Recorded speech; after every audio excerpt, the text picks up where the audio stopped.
and buried in a tomb, burying all hopes of the revolution that was hoped for thousands of years. Now everybody was ready to close the book on these stories. The end, game over. But if there is one thing we learn from the scriptures, it's that we can never place a period where God places a comma.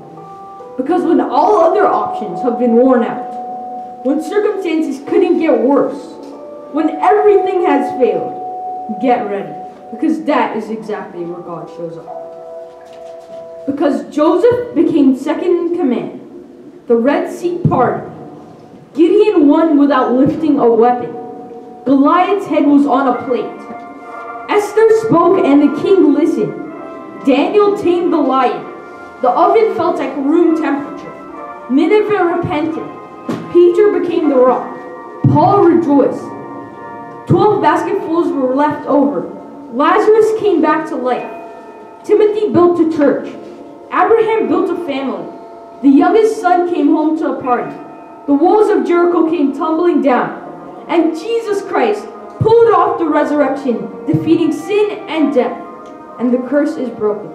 Life is restored for all time. With God, what seems like a hopeless situation is not only possible, it is favorable. Because only God can turn a mess into a message, a trial into a triumph, a test into a testimony, and a victim into a victor.